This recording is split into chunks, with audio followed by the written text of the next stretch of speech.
Okay, everybody, so it's come to my attention that we are struggling a little bit on this assignment, so I'm going to just do a quick video walking you through how to complete it.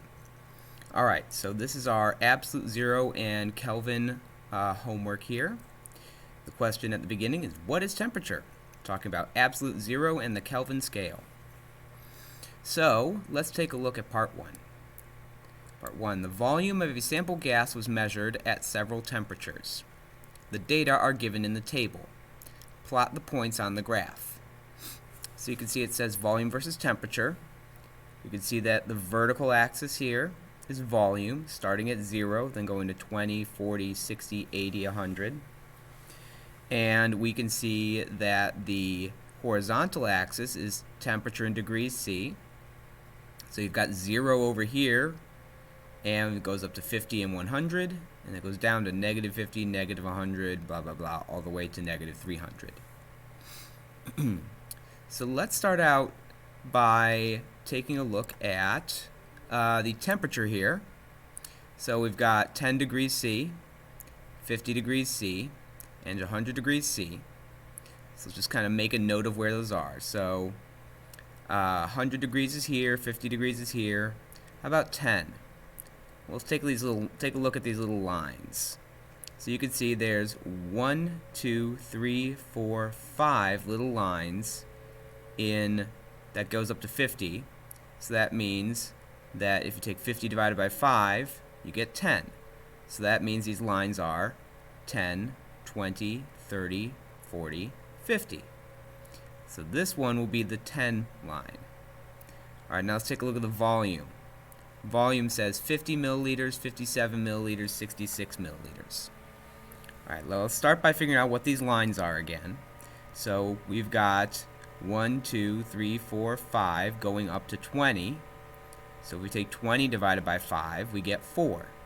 So that means each line is 4, 8, 12, 16, 20. So each line is another 4. So if we go up to 60, actually let's go to 40 and go across. So the first volume is 50 milliliters, 40, 44, 48, 52. So that is going to be right between these two lines, right here in the middle. And then we want 57, so we got 52, 56, that's pretty close to 57. And then we want 66. So here we got 6, 64, 68. So 66 will be right between these two. Now let's go ahead and plot one of these points. I see that some of us were trying to remember how to plot points on the graph. So I'm going to go ahead and start. Let's do 50 because that's going to be probably one of the simplest ones. So 50 starts right here. And 57 milliliters, which we said was, what was it again, 44, 48, 52, 56. So that's going to be right up here. So the 50 has a nice, convenient gray line we can follow up. And then the 56 here, we're just going to kind of follow that over. And wind up right here where those two intersect, right? You can draw a little red line to kind of help ourselves, right? So we've got 50 going up. I'm going to make that thinner. So we got 50 going up. And then 57 going across. And where they meet, that is going to be the point that we plot. Boom. That is the first of our 3 points. That is this one here, 50 C, 57 milliliters, because 50 degrees C up to 57 milliliters, and where those meet, there you've got your point. Once you have connected these now, let's go down to number 2, draw a straight line through the points on the graph. So you will have drawn 3 points on this graph, and you are going to connect them. So let's just say these are not where the points actually are, but if they were, like here and here, it's saying draw a straight line connecting them, we would do this. Shoop. And just draw your best straight line and see where it goes through. So actually, I'll go ahead and show you. It's definitely going to be somewhere like in this kind of direction. All right, so let's say, again, this is not where the points actually belong, but if they were, you would draw a straight line through down to the axis. And what would the temperature be if the volume of this gas decreased to 0 milliliters? All right, well, let's figure out. Remember, 0 milliliters is down here at the bottom. So that means where this line crosses that bottom line, you would have the temperature at 0 milliliters. So what is this temperature? This looks like, remember, these marks were 10 apiece. So it looks like right around negative 60 here. Now, I'm telling you again, this is not the correct answer because we only plotted one of these points. So you need to plot the other two to figure out exactly where the line really is. It could be over here. It could be over there. It could be whatever. But I'm just doing this as an example to show you how to do it without directly giving you the answer. All right? Because I want to see everybody understand this, not just copy what I'm doing. Now, think about your particle model for temperature. What would happen to the particles at the temperature you determined in number 3? Remember, we talked about what happens to particles as temperature increases or decreases, so just kind of answer that question. And then the last part here, this one, a lot of you seem to get thrown by, so let's go ahead and walk through it. Scientists call this temperature absolute zero. What is this temperature? What are they talking about? Oh, right.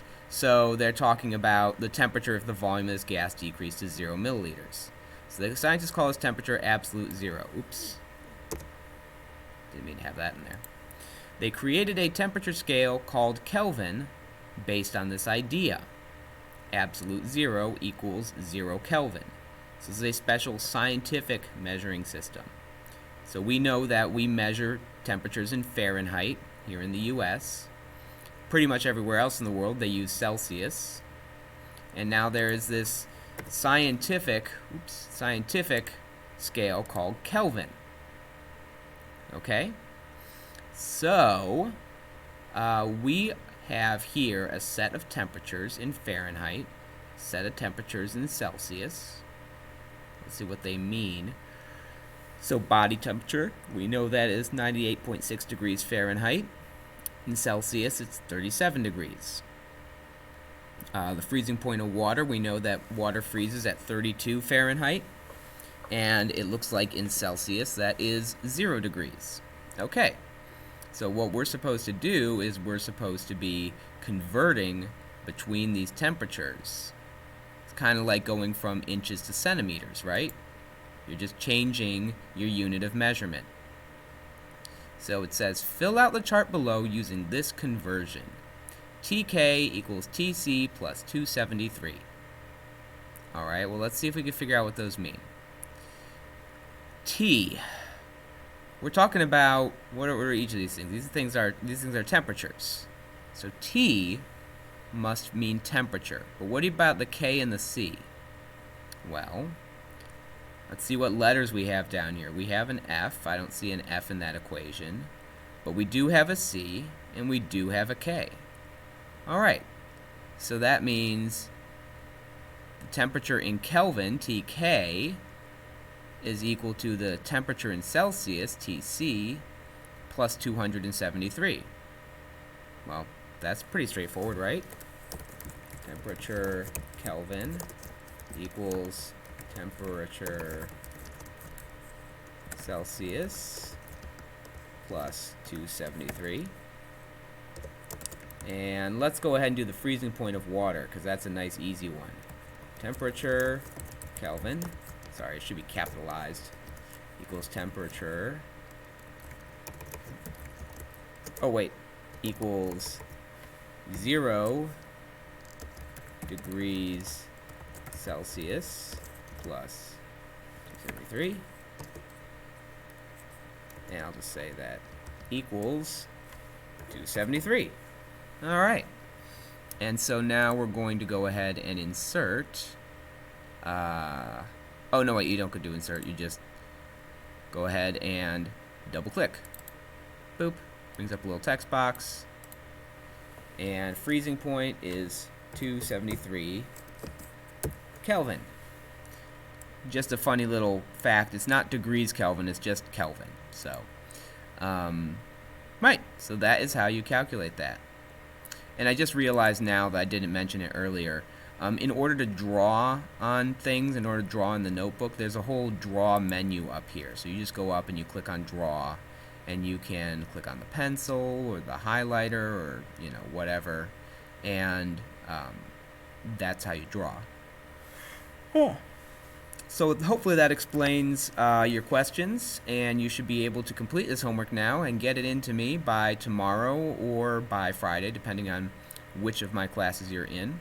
And I will see you all later in class.